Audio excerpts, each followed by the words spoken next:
The door to the Harlan County Sheriff's office swung open so hard it cracked against the wooden frame, and every man inside reached for his iron before he even thought to look. But the figure standing in the threshold with his hands raised, palms open, empty, did not flinch. He walked forward into the lantern light with the unhurried certainty of a man who had already made his peace with every consequence that was coming, and the deputy at the front desk stumbled backward over his own chair when he recognized the face. Dexter Dunlap. The name had been printed on wanted posters from Texas to Montana. It had been spoken in saloons with a mixture of reverence and terror. It had been cursed by railroad men and whispered by ranch hands who had lost cattle to his raids.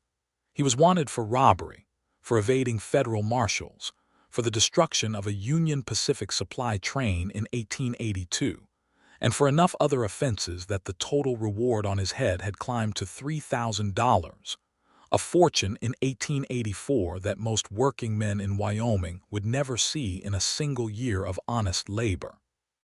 He stood there in his long trail coat, dust still on his boots, a bruise yellowing along his jaw that he had not bothered to cover, and he looked at Sheriff Emmett Price with eyes that were not defeated, but rather unbearably resolved. "I am turning myself in," Dexter said, and his voice was so quiet and so steady that the room went completely silent. "I want it in writing that all charges against me are accepted by this office in full exchange for the restoration of the Gentry land deed. The 640 acres filed in 1878 under the name of Thomas Gentry. His daughter, Susanna Gentry, is the rightful heir. Harlan Voss forged the claim transfer. I know because I watched him do it. I was there. And I am prepared to testify to every detail of it in open court." The deputy had gotten back on his feet by then. He stared. Sheriff Price stared. Even the drunk in the holding cell in the back had pressed his face against the bars and gone quiet. "You understand what you are walking into," Price said slowly. "I do," Dexter answered, and he did not look away. "Lock me up, Sheriff, but make sure that deed gets restored first. That is the only condition I have." It was the proudest, most devastating thing any man in that room had ever witnessed. And not one of them knew what had brought Dexter Dunlap, the most hunted outlaw in the Wyoming territory, to a point where surrendering his freedom was not a defeat, but a choice he made, because it was the only thing left in the world that mattered to him. The story of how he arrived at that door began 8 months earlier, in the spring of 1884, on a windswept stretch of land east of the Powder River, where a woman named Susanna Gentry was fighting a battle of her own. She had been fighting it quietly, the way women were expected to fight things in 1884, with paperwork and appeals and careful words in rooms where men held all the power. Her father, Thomas Gentry, had died the previous November of a fever that took him in 4 days, leaving her with a cattle operation, a ranch hand named Old Pete who was 60 and half blind in one eye, 2 horses, and a deed to 640 acres that her father had homesteaded under the Desert Land Act. The land was not the richest in Wyoming, but it had water, a reliable creek that ran off the eastern slope of the hills, and that water made it worth more than its modest appearance suggested. Harlan Voss knew about the water. He had known about it for years. He was the kind of man who made it his business to know the value of everything around him, including things that did not belong to him yet. He ran the Voss Cattle Company out of a ranch house that was bigger than the Harlan County Courthouse, employed 40 riders, and had the ear of every land office official within 3 counties. When Thomas Gentry died, Voss had moved within 6 weeks. He produced a document at the county land office, claiming that Thomas Gentry had signed over the deed to him as payment for an outstanding debt in December of 1883, 1 month before Thomas died. Susanna had stood in that land office with her father's original deed in her hand, and told the clerk in a voice that she kept absolutely level that her father had signed no such document, that he had been gravely ill in December and barely capable of holding a pen, and that the signature on Voss's transfer paper looked nothing like her father's handwriting. The clerk had been sympathetic in the way that men who cannot afford to help you are sympathetic. He had written a note in the margins. He had told her to seek legal counsel. He had not overturned the transfer.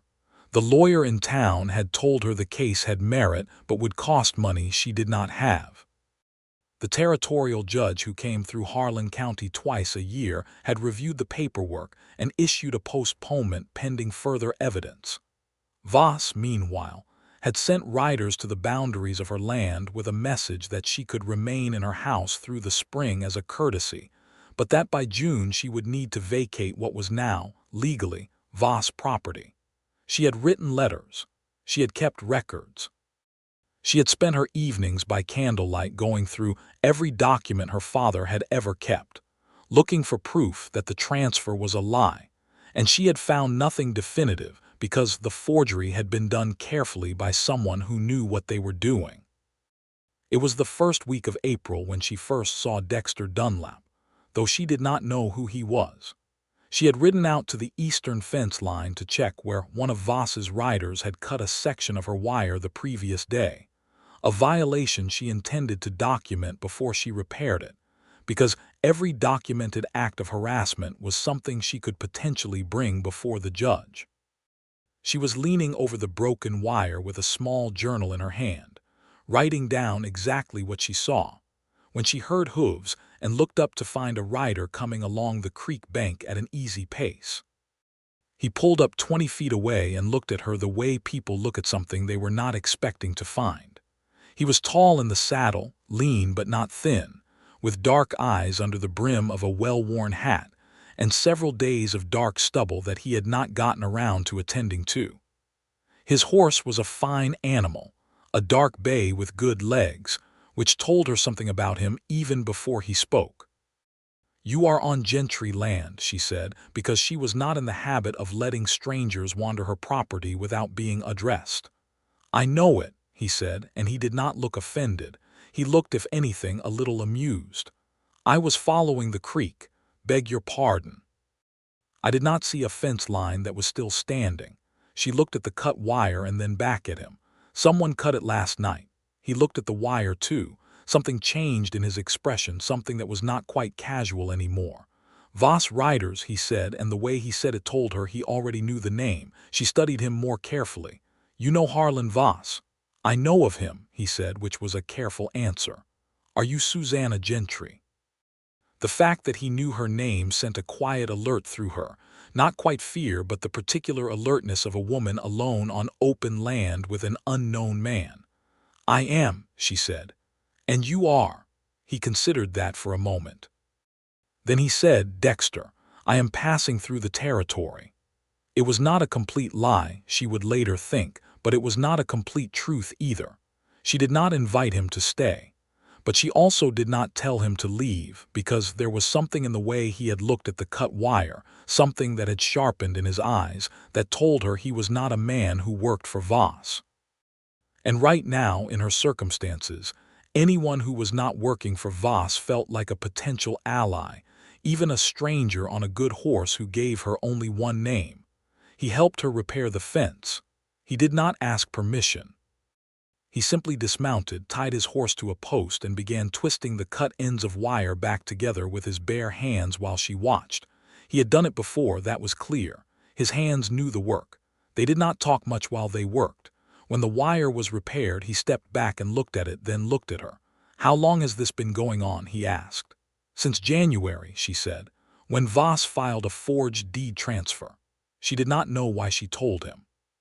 She had kept this story carefully close, telling only people who needed to know, because every time she told it she saw the same look in people's eyes, the look of someone who felt sorry for her and did not believe she could win. But something about the directness of this stranger's question made her answer it directly. He listened without interrupting. When she was finished, he said, "You have documentation of the harassment." "I do." "And you have a lawyer." "I have a lawyer with no money to pursue it." He was quiet for a moment. The wind moved through the dry grass around them. "There may be another way," he said. "What way is that?" but he had already stepped back to his horse and put his foot in the stirrup. "I am going to look into something," he said. "Do not let Voss push you off this land before June, whatever it takes." He rode away before she could ask him anything more, and she stood by her repaired fence feeling like she had just had a conversation that meant something, if only she could figure out what. She did not expect to see him again.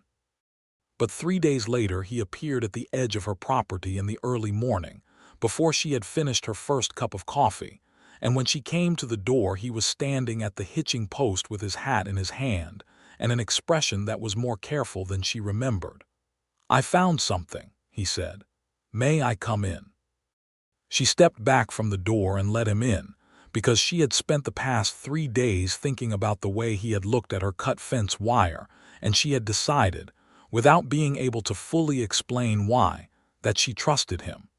He sat at her kitchen table and put a folded piece of paper in front of her. She opened it and read it slowly. It was a sworn statement from a man named Calvin Brewer, who had been an associate of Harlan Voss, and who had apparently decided, for reasons the paper did not fully explain, to put into writing that he had been present when Voss had directed a man named Garrett Sills to copy Thomas Gentry's signature from an old bill of sale onto a deed transfer document in December of 1883. Calvin Brewer's statement named Voss, named Sills, named the date, and described the location where it had occurred. Susanna read it twice. Then she looked up at Dexter. "How did you get this?" she asked. "I know people," he said, and she could see that he was not going to give her more than that. "Calvin Brewer will stand by this in court." "He will," Dexter said. "He has his own reasons for wanting Voss in a courtroom." She sat with the paper in her hands for a long moment.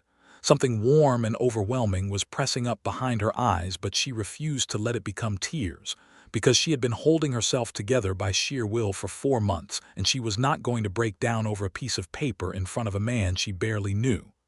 "Why are you helping me?" she asked. He looked at her steadily. "Because what was done to you is wrong," he said, and the simplicity of it was so absolute that she believed him completely. "That is not the whole reason," she said. A very quiet thing moved across his face. "No," he admitted. "It is not." She waited, but he did not continue, and she found herself not wanting to push him because she was not entirely sure she was ready for the answer. Over the following weeks, Dexter Dunlap kept coming back. It was never announced and never scheduled. He would appear in the mornings with coffee supplies he had picked up in town, or in the afternoons to fix a fence post that had been knocked loose, or in the evenings sitting on the porch steps talking with old Pete about cattle and weather, and the price of beef in Cheyenne. He slept, she understood, somewhere off the property, probably in one of the small abandoned line shacks in the hills to the north, though he never said so directly. She was not a naive woman. She was 27 years old. She had grown up on this land. She had managed the ranch through 2 difficult winters and a summer drought, and she had a working understanding of people that came from a life spent mostly in the company of practical, unsentimental men like her father. She could see that Dexter Dunlap was hiding something about himself. The careful answers, the way he positioned himself in any room so he could see the door, the fact that he never went into town with her, the way his eyes tracked any unfamiliar rider on the horizon with an alertness that was too precise to belong to an ordinary drifter. But she also saw the other things. The way he listened to her, not politely but actually, as if what she said mattered to him and he was turning it over in his mind. The way he had taken her cause on as if it were his own cause, without asking anything in return. The way he sometimes looked at her when he thought she was not watching, with an expression so open and unguarded that it made her breath catch, because she recognized it as something real in a way she could not afford to pretend she did not notice. She caught him reading one of her father's old almanacs one evening on the porch. He had his boots off and his long legs stretched out and the almanac open on his knee, and when she came through the door with 2 mugs of coffee and he looked up, there was a moment before he schooled his expression into something more neutral where she saw something that was almost peaceful, as if this porch and this evening and this woman with 2 mugs of coffee was something he had no right to, but wanted with a depth that was frightening to him. "You look comfortable," she said, and kept her voice light. "I should not be," he said, but he did not put the almanac down right away. She sat in the chair across from him and handed him a mug and said, "You could just stay. On the property, I mean, there is a bunkhouse. Pete rattles around in it alone, and it is more space than one man needs." He was quiet for a long time. "That is generous," he said finally. "It is practical," she said, though both of them knew she was not being completely honest about her reasons. He moved into the bunkhouse the following day. The nights on the Gentry ranch in late April had a quality that was hard to name. The sky out here was enormous, a great dark vault scattered with more stars than a person raised in a city could comprehend. And the silence was not absence of sound, but something more particular, the sound of wind and grass, and the occasional call of something nocturnal, the kind of silence that made a person acutely aware of anyone else within it. She started finding reasons to linger on the porch in the evenings. He started finding reasons to not immediately retire to the bunkhouse after supper. They talked. They talked about things that had nothing to do with Voss or the deed, or the legal case that old Pete had taken the sworn statement to the lawyer about. They talked about her childhood on this land, about her father teaching her to read fence posts and cloud formations. He talked about his own childhood with a restraint that told her it was not a happy subject, a town in Texas he had left at 17 that he referred to only once and did not name. "Did you have family?" she asked him one evening. "A mother," he said. "She died when I was 14. After that it was just me. And you have been moving ever since." He turned his coffee mug in his hands. "More or less." "What is it like?" she asked. "Never stopping anywhere." He looked at her. The lantern on the porch railing put light on one side of his face and left the other in shadow. "Lonely," he said, and it was clearly not a word he had planned to say, because after it came out he looked away quickly. She felt the honesty of it like a weight in her chest. She could feel the shape of what was between them the way you feel weather coming, a certainty that does not depend on being able to name it precisely. He was becoming necessary to her in a way that frightened her, not because she did not trust him, but because she did not know who he fully was, and she was afraid that when she found out, the thing that was building between them would have to be dismantled. The question of who Dexter Dunlap was got answered for her in a way she had not anticipated, on a Tuesday morning in the second week of May, when she rode into town for supplies and saw a wanted poster on the wall of the feed store with a drawing on it that was unmistakably the face she had been watching across her supper table for 6 weeks. She stood in front of that poster for a long time. The drawing was not perfect, but it was close enough.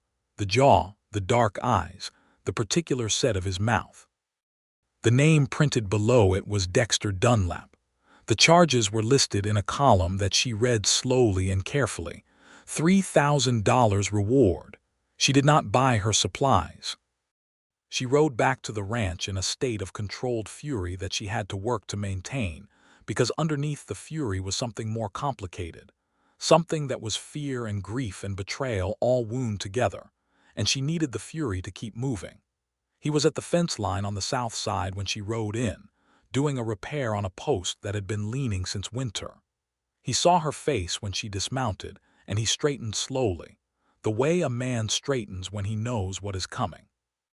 "You saw a poster," he said. "I saw a poster," she said, and her voice was so careful it was almost frightening. $3,000, Dexter, robbery, a federal train, evading marshals. "Do you want to tell me how much of what you have told me about yourself has been true?" He set down the post driver he had been holding. "More than you might think," he said, "and less than I should have told you." "That is not an answer." "No," he said, "it is not." He took a breath. "The charges are real. The things I did, some of them, are real. I'm not going to stand here and tell you I am an innocent man who has been falsely accused, because that is not true and you deserve better than another lie." The wind came through the grass between them. "Then what are you going to tell me?" she asked. He was quiet for a moment that stretched long enough that she almost repeated the question. Then he said that I have been trying to figure out a way to make right something that cannot be made right, and that helping you was the first thing I have done in 4 years that felt like it was pointing in the right direction. She stared at him. There was so much she wanted to say, and almost none of it would come out in the right order. You put yourself at risk by coming into this county, she said. Every time you go near town, every time someone sees you on this property, you are at risk. Yes, he said. Why, she demanded. Why would you do that? You had the sworn statement delivered. You could have sent it with someone and kept riding. Why are you still here? He looked at her with those dark eyes that had been watching her. She now realized, with the same precise attention that had also been tracking every horizon for danger, and what was in them was so plainly visible that she felt her carefully constructed fury begin to fracture. You know why, he said quietly. She knew why. She had known why for 3 weeks. It did not make it simpler. You should have told me, she said. Yes, he said. I should have. She turned and walked back to the house, and she did not speak to him for 2 days. And during those 2 days she sat with everything she had learned and tried to be rational about it, which was not entirely possible because being rational about Dexter Dunlap had never been fully possible. On the 3rd morning she went to the bunkhouse door and knocked, and when he opened it she looked at him and said, "Come eat breakfast." He came. And they did not speak about the poster or the charges for 3 more days, which was not because they were avoiding it, but because something had been decided between them in that moment at the fence line that did not require further words to establish. The legal case was moving.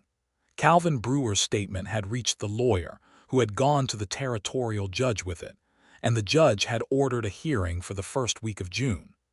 Voss had lawyers too, 2 of them from Cheyenne, and they were working to discredit Brewer's statement by suggesting that Brewer was an unreliable witness with his own grievances against Voss. This was not entirely untrue, and the lawyer handling Susanna's case, a man named Arthur Pelham who had more integrity than resources, had told her that the statement alone might not be enough. We need corroborating evidence, Pelham told her during a meeting at his office in town. Someone who was present when the actual forgery occurred, or physical evidence of the forgery itself.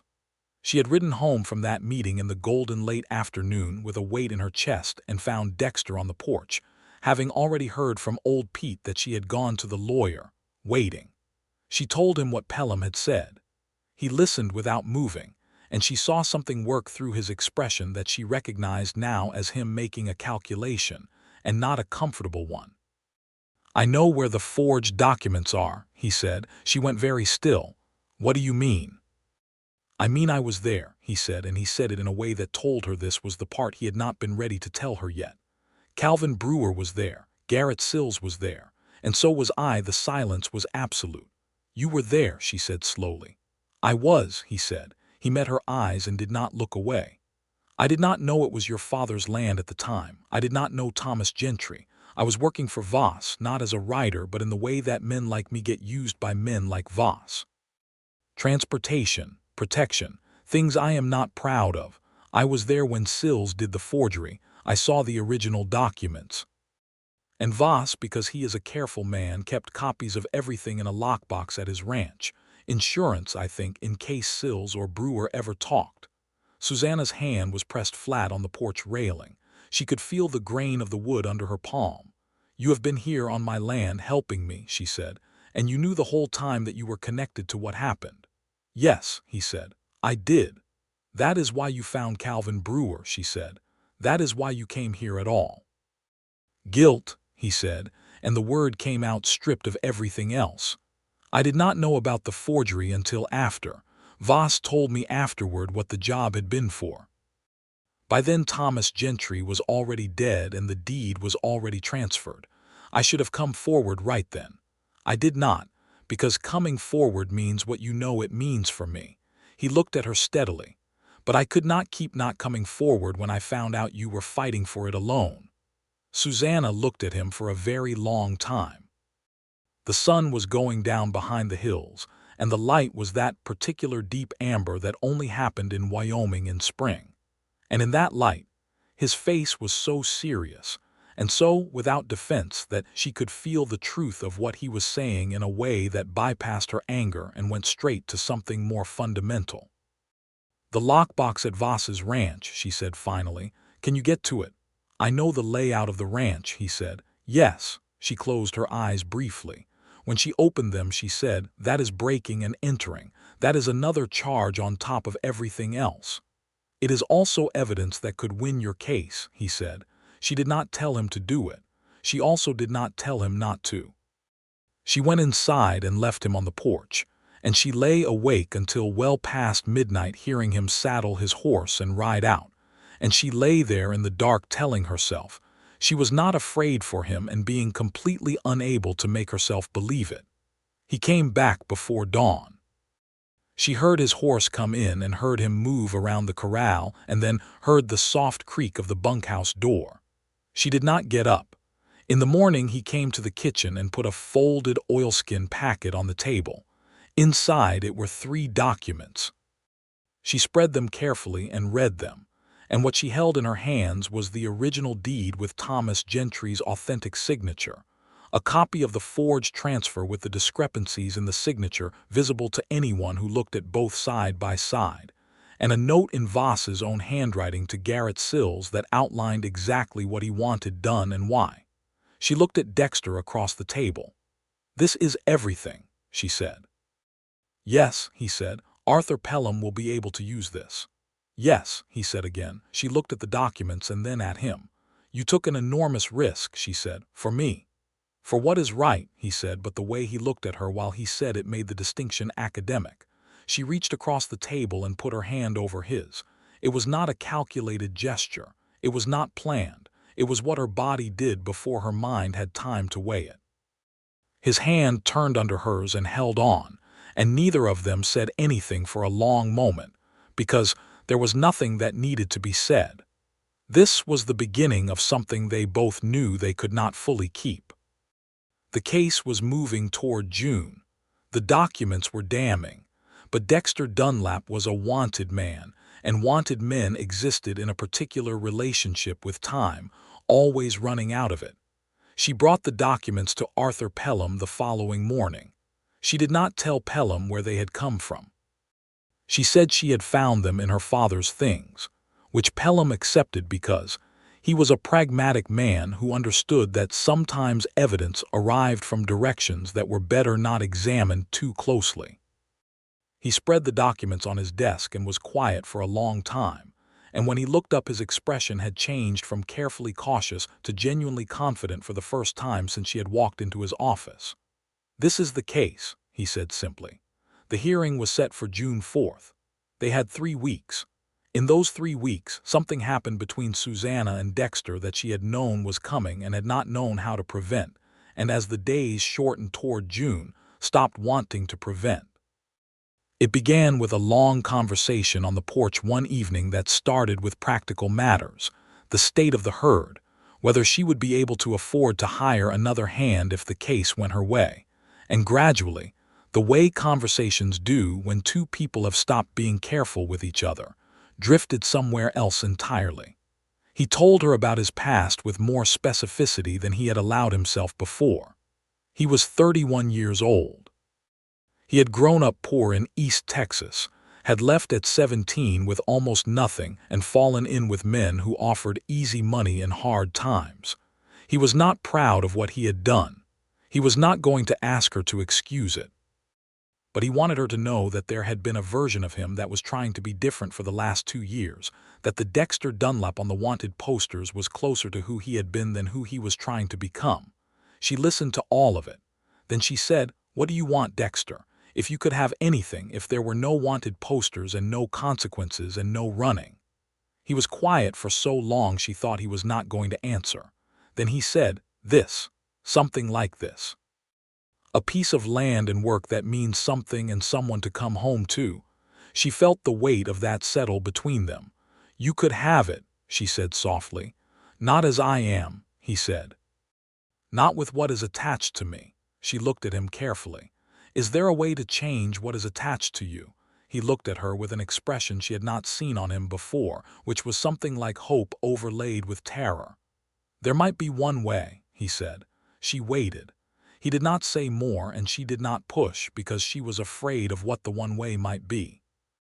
It was the first week of June, and the morning of the hearing was 2 days away when she came back from a short ride to check the east fence and found 2 riders she did not recognize at the south edge of her property, sitting their horses with the deliberate patience of men who had been sent somewhere with instructions to wait. She rode toward them and pulled up 20 feet away. "You are on private land," she said. One of them, a broad man with a reddish beard, said, "We work for Mr. Voss. He sends his compliments and a message.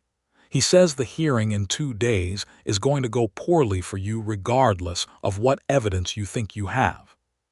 He says you could save yourself the trouble by accepting a settlement, $500, and you walk away clean." She looked at them both steadily.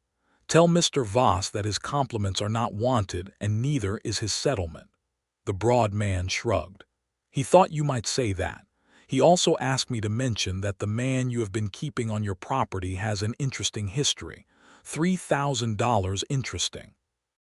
Mr. Voss knows some people with the marshal's office who might find it worth their time to come looking in this direction."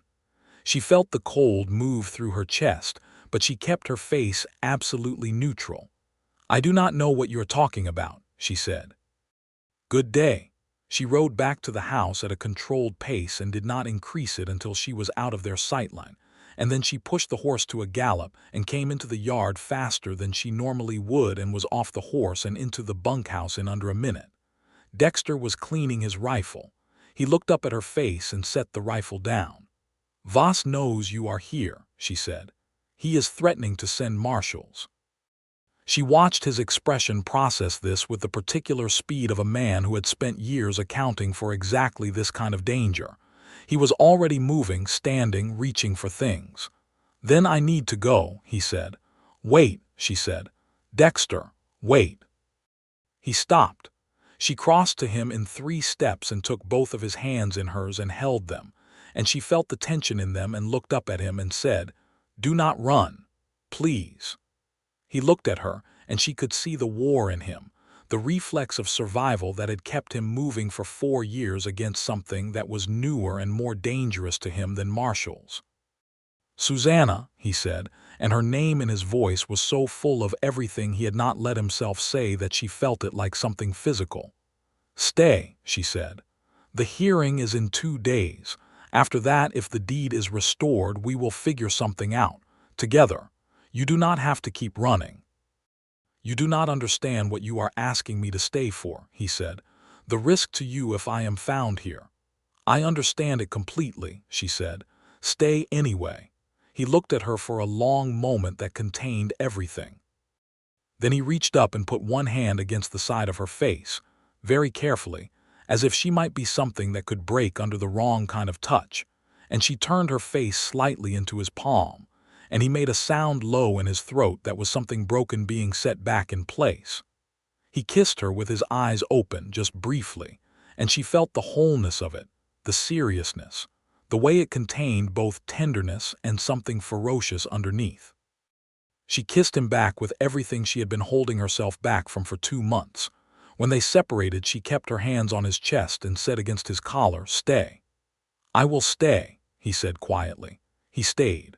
But he did not sleep that night, and she knew it because she lay awake and listened to the silence and knew from the quality of it that he was awake in the bunkhouse thinking things through, and she did not know what conclusion he was arriving at. She found out at dawn. She came downstairs to make coffee and found an envelope on the kitchen table with her name on it in his handwriting, which was surprisingly precise for a man who had told her he had only barely been to school. She opened it with careful hands. It said, "Susanna, I have thought about this all night, and what I keep coming back to is that the thing I want most is to be someone worthy of staying in one place. I have not been that. I have been running and taking and moving on, and I cannot ask you to attach yourself to that no matter what I feel for you, which is more than I have ever felt for anyone and more than I probably deserve to feel. But I can do one thing. I can make sure that the hearing goes the way it needs to go, not just with the documents but with testimony. My testimony, given in court about what I witnessed. Calvin Brewer's statement is good. The documents are better, but a witness who was present is what will make this impossible for Voss to fight. I know what it costs me to walk into a courthouse. I have known it for a while. I want you to know that it is not something I am doing because I think it will fix what I have done in my life. I am doing it because you should have your land and your father should have justice, and because there is one version of my life where I do the right thing even when it is too late to do anything else. Do not come looking for me before the hearing. I need to do this the right way. Yours completely, Dexter. She read it twice. Then she sat down hard in the kitchen chair and held the letter against her chest and let herself, for the first time in 6 months, cry. She arrived at the Harlan County Courthouse on the morning of June 4th in her best dress, which was a dark blue wool that had been her mother's and still fit her, with old Pete walking beside her because he had insisted on being there, and she had not argued. Arthur Pelham met them at the steps with the documents in his case, and a look of controlled anxiety that he had been wearing since the previous evening, when something had apparently happened that he had not told her the full details of. "What is it?" she asked. "There have been developments," Pelham said carefully. "Come inside." Inside the courthouse, the small hearing room was already full. Voss was at one table with his 2 Cheyenne lawyers, wearing a suit that cost more than most men earned in a year and radiating the particular confidence of a man who had never lost anything important. At the other table was Pelham's chair, and across the aisle, to Susanna's complete shock, was Sheriff Emmett Price sitting with 2 deputies. Pelham leaned close and said, "Dexter Dunlap turned himself in last night. He is being held. He has agreed to testify in exchange for the processing of his surrender through this hearing." The blood in her veins went somewhere cold and then hot again. She gripped the back of the nearest chair. "He is here," she said. "In custody," Pelham said. "The sheriff has agreed to bring him in to testify. After the hearing, he will be transferred to the federal marshal's custody for processing. The charges against him are federal." She sat down slowly. She needed to sit down. The hearing began at 9 o'clock. Judge Harlow, a compact man with silver hair and the manner of someone who had seen every kind of frontier legal dispute and was not impressed by any of them, took his seat and called the room to order. Voss's lawyers opened with an argument about the validity of the original transfer document, which they insisted was genuine and binding, and which they supported with the testimony of the county clerk who had processed it. Pelham countered with the documents, spreading the original deed and the forged transfer side by side, and brought in a man from Cheyenne who had expertise in questioned documents and who testified for 20 minutes about the specific differences in the signature that indicated forgery. Then Pelham called Calvin Brewer, who was present in person, and who testified with the flat, determined voice of a man who had decided that whatever it cost him was worth the price. He described the evening in December when the forgery had been carried out, named the participants, described the location, and answered Voss's lawyer's aggressive cross-examination without wavering. Then Pelham said, "I called Dexter Dunlap." The door at the side of the room opened and Sheriff Price came through with 2 deputies, and between them, in his trail coat with his hands in irons, was Dexter. Susanna looked at him across the room and he looked at her, and in the second of that look she saw everything. The resolution, the fear he was not showing to anyone else, the complete absence of regret. He walked to the witness chair and sat down and was sworn in and answered Pelham's questions in a voice that was steady and clear. He described what he had witnessed on the night of December 11th, 1883. He named Harlan Voss by name. He described the physical process of the forgery. He described Voss's explicit instructions, which he had heard directly. He described the lockbox and the documents inside it. He answered Voss's lawyer's cross-examination without retreating from a single word. When he was finished, he was led back to his seat between the deputies, and Susanna watched him and did not look away, and he looked at her once more before he looked straight ahead. Judge Harlow deliberated for 45 minutes, which given the evidence before him was almost formality.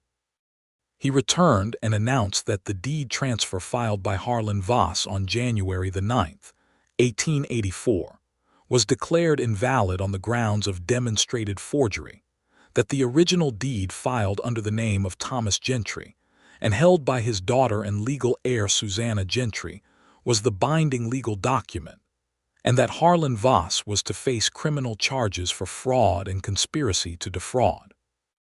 Voss went white and then red, and then said something to his lawyer in a very tight voice that Susanna could not hear and did not need to. Old Pete squeezed her arm. Pelham said something she could not hear because there was a roaring in her ears that was not quite sound. She stood up and turned toward where Dexter sat between the deputies, and she crossed the room in a way that was not entirely ladylike and not entirely appropriate and entirely beyond her control, and she stood in front of him and took his face between her hands and said, "You absolute, impossible, infuriating man." He looked up at her with something so raw and open that it made the room hurt to be in. "The land is yours," he said. "That is what mattered." "You matter," she said fiercely. "You hear me? You matter to me." Sheriff Price cleared his throat gently. She did not release Dexter's face. She said to him very quietly, "Is there a way through this?" He said, "I turned myself in voluntarily. I provided testimony that resulted in criminal prosecution. In the Wyoming Territory in 1884, there is a process for clemency petitions based on cooperation with authorities. Pelham knows about it. He said it was worth filing." She looked at Pelham, who was standing several feet away with the expression of a man who was pretending not to listen. "Is it worth filing?" she demanded. "It is absolutely worth filing," Pelham said. "Given the circumstances and the significance of the testimony, I believe there is a genuine case to be made. It will take time, likely several months while the petition works through the territorial government. He would need to remain in custody during that period." "Several months," she said. "Possibly 6, Pelham said. "Possibly less." She looked at Dexter. He looked at her with that same stripped-open honesty that had been undoing her since April, and she said, "I will wait." "Susanna," he said. "I will wait," she said again, more firmly.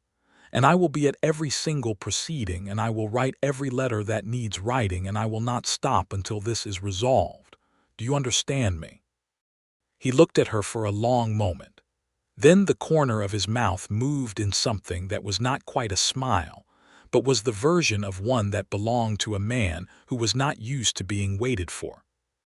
"I understand you," he said. The weeks that followed the hearing were the longest of Susanna's life, and also, in a way she could not have predicted, some of the most purposeful. She had her land back. That was certain and real and documented, and she rode her fence lines every morning with that certainty settled in her bones. The cattle operation needed attention. The summer work was significant, and old Pete's limitations made her the one doing most of it, which was demanding in a way she found she was grateful for because it kept her body occupied, while her mind wanted to do nothing but calculate the distance to the jail in Laramie, where Dexter was being held pending the petition. She wrote to him every week. She had not known, going in, whether he would write back, because she did not know exactly what he was on paper besides a man who had given her his whole history in person, and who had kissed her once and signed a letter yours completely, which was a great deal to act on but which she intended to act on. He wrote back. His letters were long and careful, and, as the weeks went on, increasingly honest in a way that his spoken conversation had always been edging toward but never quite reached. He wrote about the things he thought about in the long hours in the cell, which were mostly about what a life in one place might look like. About cattle and land management, and whether the creek on the east side of her property could be better directed to serve a wider pasture. About what it felt like to be still, which was strange for him, painful in some ways and in others almost medicinal. He wrote, in his 7th letter, about her specifically, not in a restrained way, in the way that a man writes when he has decided that he has already walked into a courthouse with his hands up and therefore there is nothing left to be afraid of. He wrote, "I have been trying to decide, for 3 years, What would make a man like me worth something? I did not think land or family or permanence were things I was allowed to want. Then I met you, and watching you stand on your own land with your father's deed in your hands, I understood that the only direction worth moving in is towards something you can be responsible for. I want to be responsible for things. I want to be responsible for you if you will let me, which I know is a great deal to put in a letter and not enough to put anywhere else. I love you, Susanna.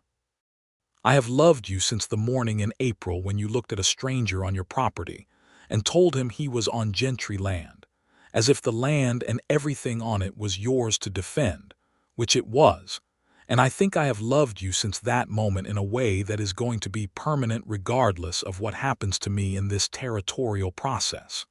She read that letter 4 times.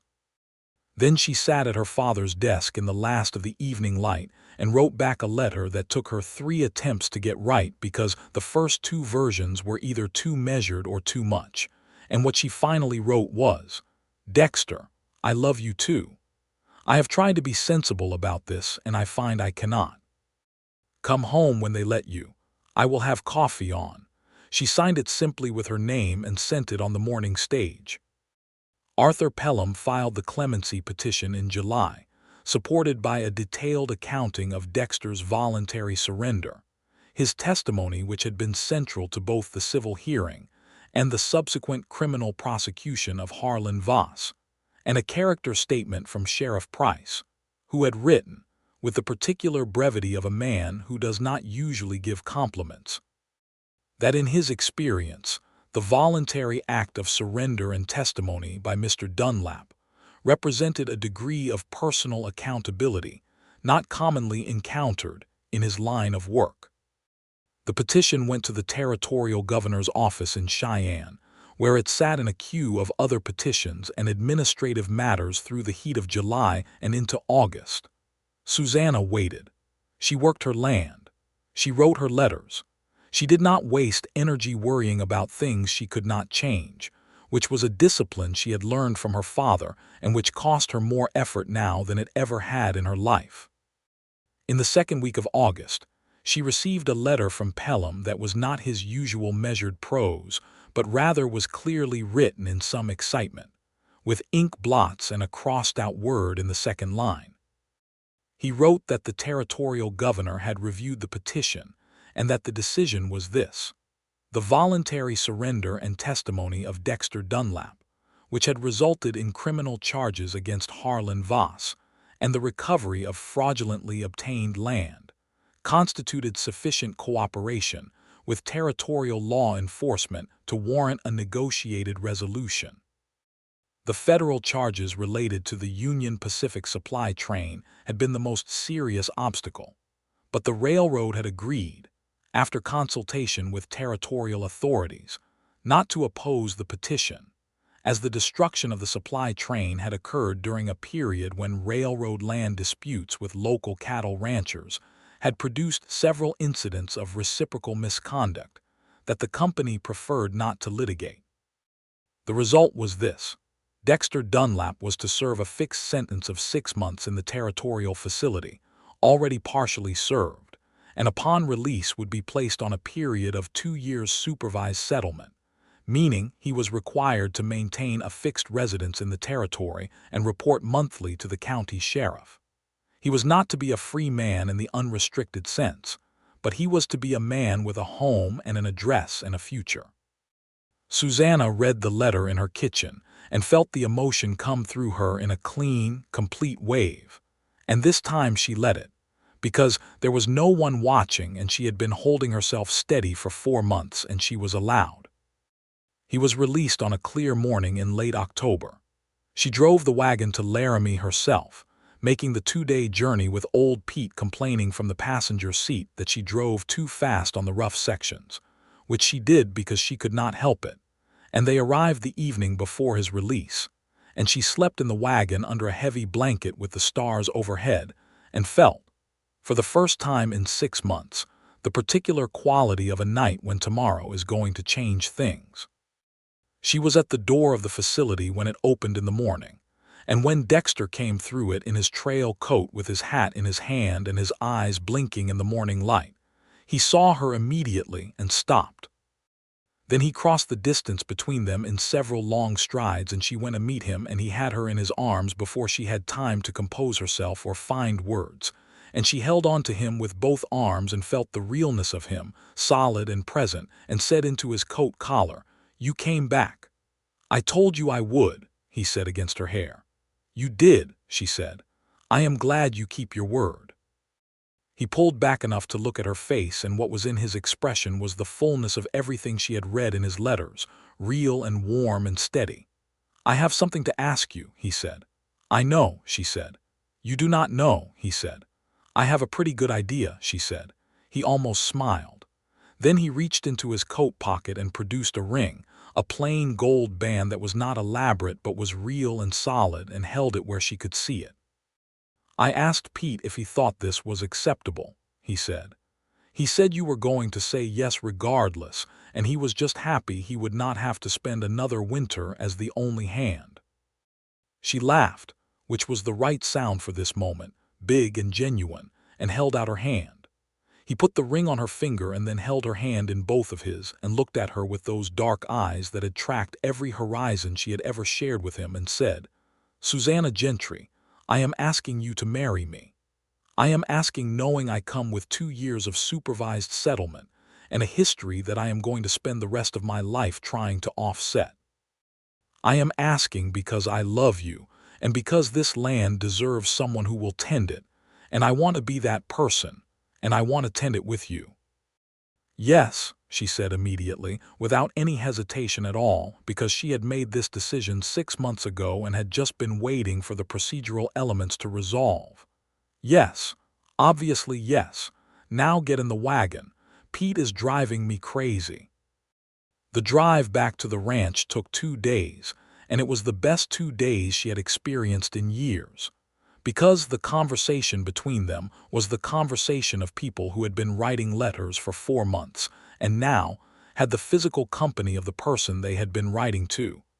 And there was nothing about it that was not, in the most essential way, exactly right.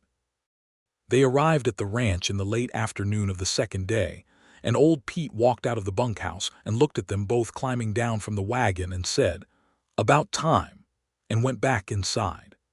Dexter looked at the land in the late afternoon light. She watched him look at it, watched his eyes move across the fence lines and the creek and the hills to the north, and she saw in his expression the specific recognition of a man seeing something as his own for the first time. "It is real land," he said, not quite to her. "It is very real," she said, "and it needs a great deal of work." "Good," he said, and the way he said it, with something between relief and deep satisfaction, told her everything she needed to know about who he was becoming.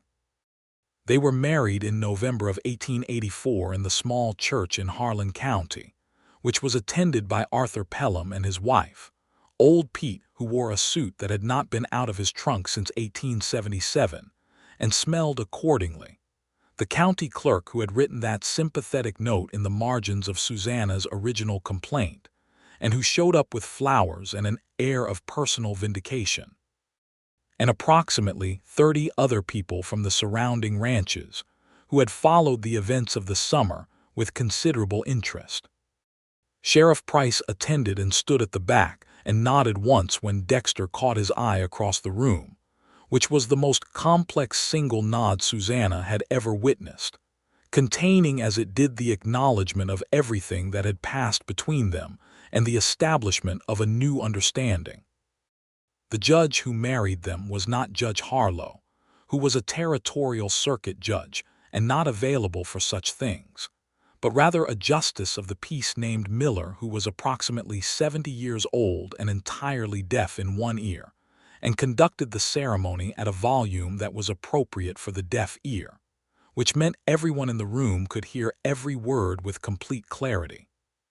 When he pronounced them married, Dexter kissed her in a way that was thorough enough to make Arthur Pelham's wife put her hand over her smile, and thoroughly enough that old Pete cleared his throat from the front row in a way that was also a kind of approval. The winter that year was hard. The way Wyoming winters are hard, with conviction and without apology. The snow came in December and stayed through February, and the work of maintaining the cattle operation through. It was significant and physical and cold in ways that are difficult to describe to anyone who has not done it. They did it together. There was something that Susanna would think about later, when she tried to understand what falling in love with Dexter Dunlap had actually felt like as distinct from the dramatic events surrounding it, and what she identified was this.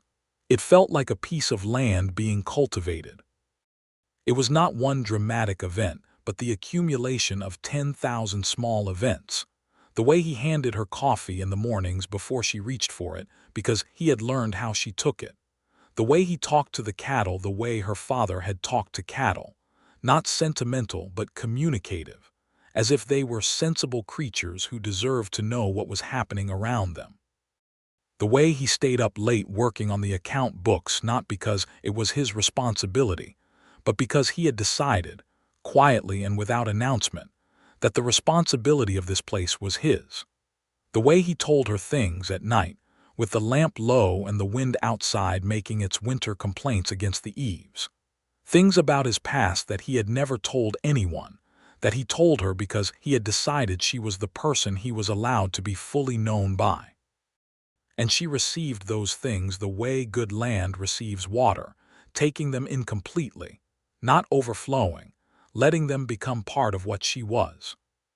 He was 32 and she was 28 when, in the spring of 1885, she told him that she was expecting their first child. He was in the barn when she told him. He had a bridle in his hands and he set it down on the rail and looked at her with the particular expression of a man who had believed, at some level, that certain things were not going to be available to him, and who was now encountering the evidence that he had been wrong. "A child," he said. "In October," she said. Arthur Pelham's wife confirmed it. She has more medical experience than anyone in the county. He crossed to her in 2 steps and held her very carefully, as if she were suddenly and fundamentally precious to him in a new dimension that had not existed before this moment. "A child," he said again into her hair, and it was the most complete sentence she had ever heard him speak. "You need to breathe," she said. She felt him laugh, the physical movement of it against her, and then he pulled back and looked at her face, and what was in his eyes was so plainly joy, uncomplicated and full, that she felt her own chest expand with it. Their son was born in October of 1885. He was named Thomas Dexter Dunlap, for her father and for his, the two halves of him acknowledged and unified in a name. He arrived in the way that frontier births arrive, with urgency and difficulty and the remarkable competence of the women who surrounded them.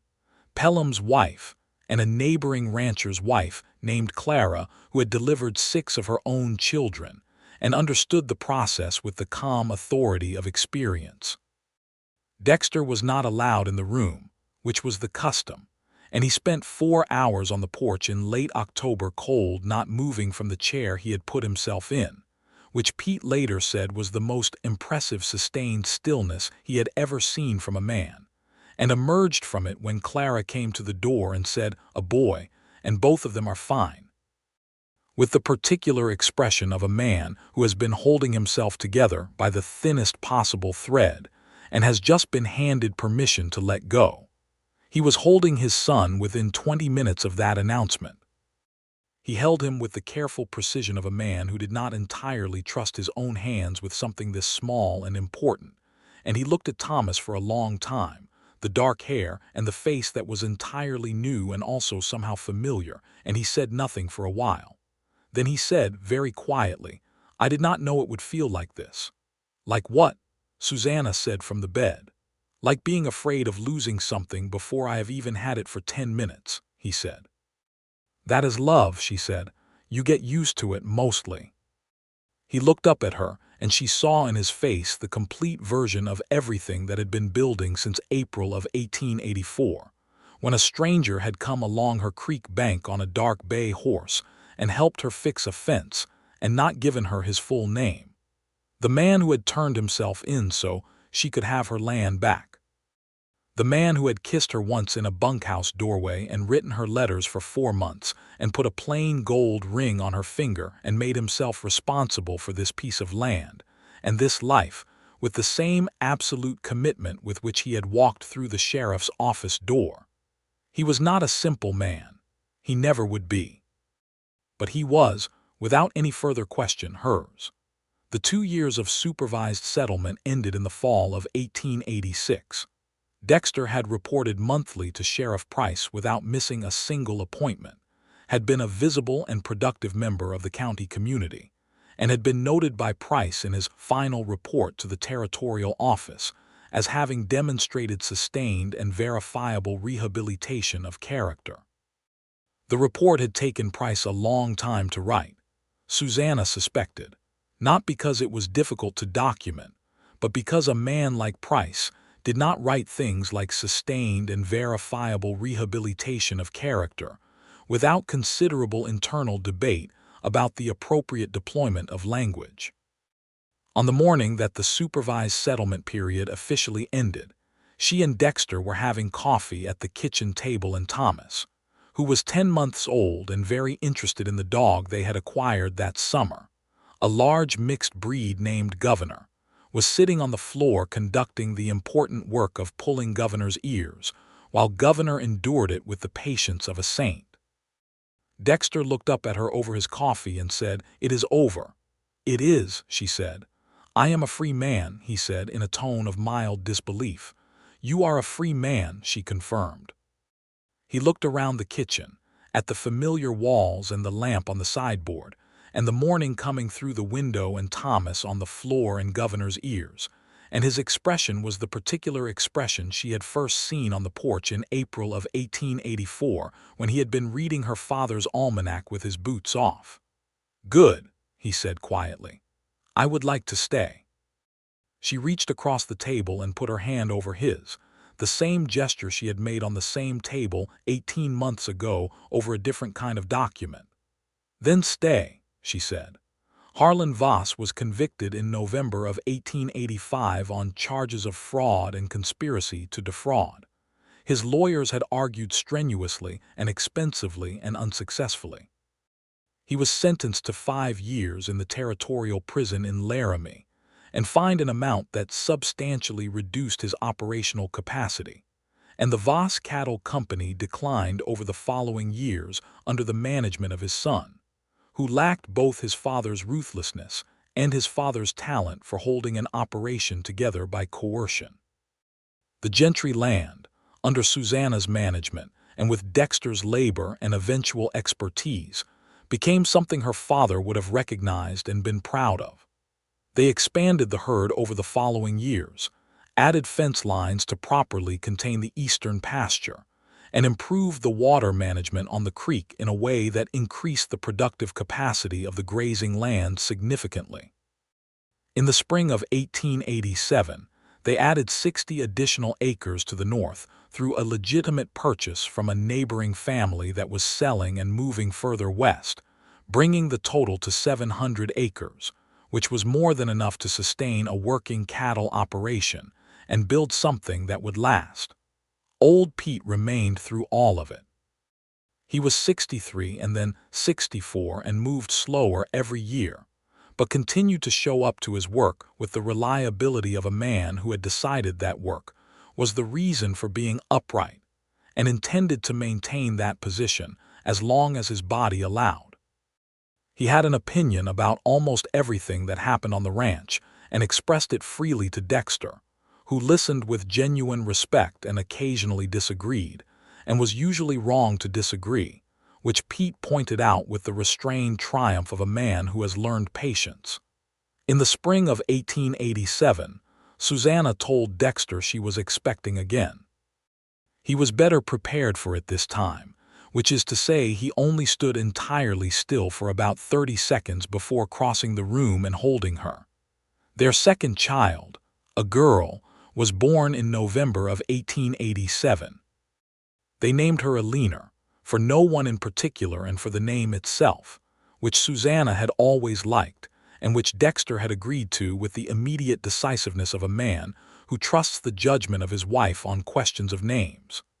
Eleanor arrived with somewhat less drama than Thomas had and considerably more noise, which she maintained as a personality trait as she grew older.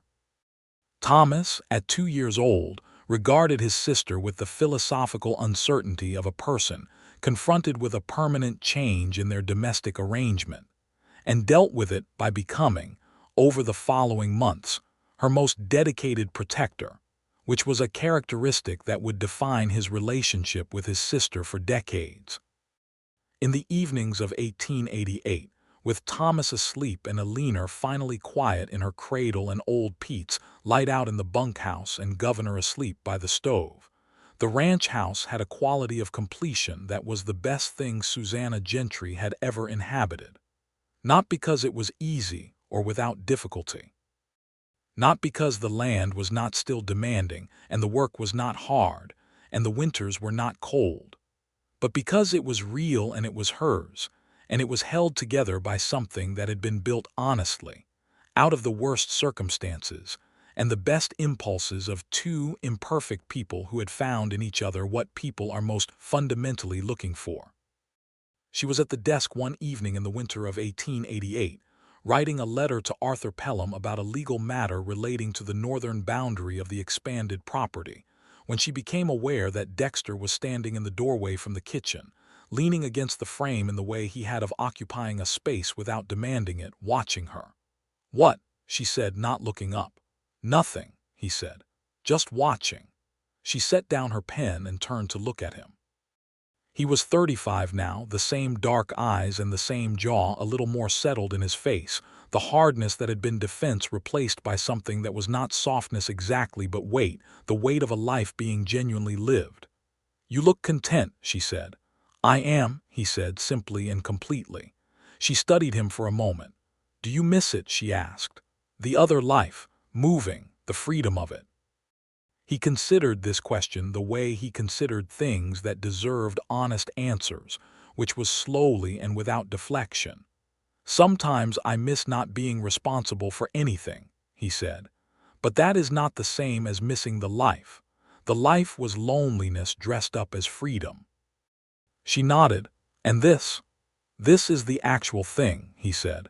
She turned back to her letter, but she was smiling and he could see it from the doorway, and she knew he could see it, and she did not stop. The spring of 1889 brought several things in succession. The first was the birth of the Wyoming state constitution, as Wyoming moved toward statehood, which brought a great deal of discussion and activity to Harlan County, and which Dexter followed with the interest of a man who had spent years existing outside civic life, and was now, for the first time, a stakeholder in what that life produced. He attended the county meetings about statehood with an engagement that Pete said was a remarkable transformation from the man who had ridden into this valley 5 years ago with one name and a good horse.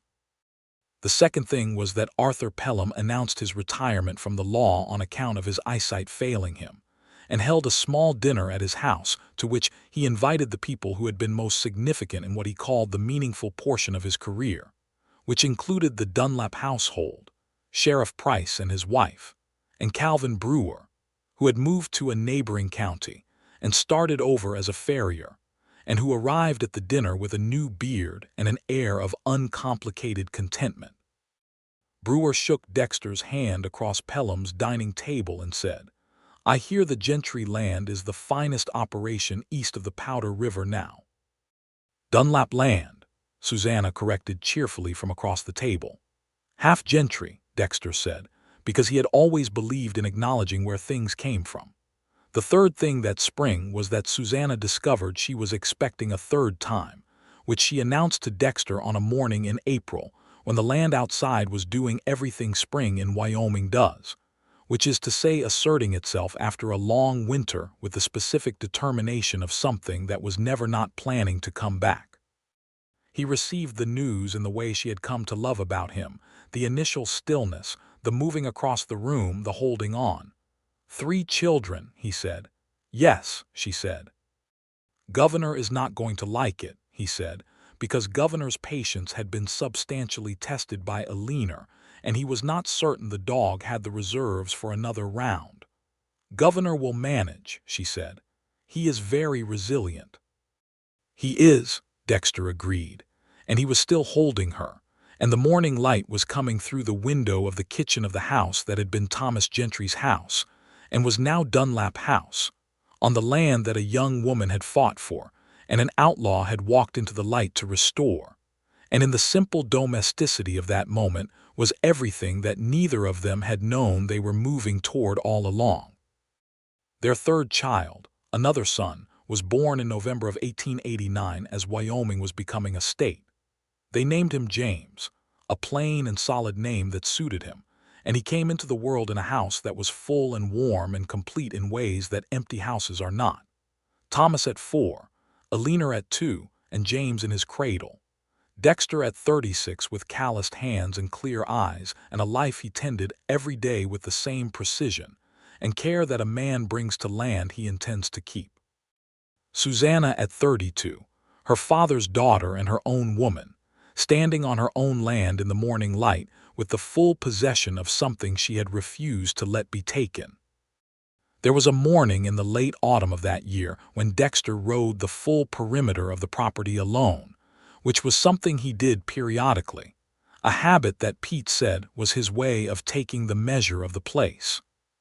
She watched him ride out from the house, and she watched him come back 2 hours later, and when he dismounted and tied the horse and came toward the house, she saw on his face the expression she had loved since the first time she recognized it, that quiet, full, slightly wondering look of a man who has arrived somewhere real. He came up the porch steps, and she was in the doorway, and he stopped below her, eye level with her from the step below. "Good ride," she said. "Good land," he said. "Yes," she said. "It is." He came up the last step, and she moved aside to let him in, and he paused and kissed her, which was not dramatic or theatrical, but was the kind of kiss that belongs to people who have been kissing each other for 5 years and have not lost the reason for it. Inside, Thomas was being read to by old Pete, who had taken to this task with unexpected dedication, and who read aloud with the volume he applied to all communication, which meant that Alina, on the floor with a cornhusk doll, was also receiving the story whether she wanted it or not. James was asleep in the cradle near the stove. Governor was beside the cradle because Governor had resigned himself to the succession of small, loud people and had decided that proximity was his best strategy. Dexter stood in the doorway of the main room and looked at all of it, and Susanna watched him look at it. "What are you thinking?" she asked. He was quiet for a moment. Then he said, "That I am the luckiest man in Wyoming." "You are absolutely the luckiest man in Wyoming," she agreed. "Second luckiest," Pete said from his chair without looking up from the book. "I work here." Thomas looked up from the story and said, "Papa," and reached up, and Dexter crossed the room and picked him up, and Thomas grabbed his father's face in both small hands the way children do when they want to ensure they have complete attention. "Papa," Thomas said again, with the complete satisfaction of a child who knows where he belongs. "Yes," said Dexter, "I am right here." And he was. He was completely, finally, entirely there in the house on the land beside the creek east of the Powder River, in the life that had been built out of a choice made in the dark of a cell, to walk through a courthouse door with his hands up and say, "I turned myself in so she could have her land back," which had turned out to be the beginning of a life rather than the end of one. The land stayed Dunlap land. The deed was clean and clear and documented and real. Thomas and Alina and James grew up on it, learned its fence lines and its seasons and its particular quality of silence in the morning, and earned the right, over years, to call it home in the way that only people who have worked a piece of earth can call it home. And on ordinary evenings that were not dramatic or significant, just the regular evenings of a life well and fully lived, Susanna and Dexter sat on the porch of the house that her father had built and watched the stars come out over Wyoming and talked about nothing in particular, which is the most complete form of contentment that exists. That was how it ended, and how it continued, and how it was.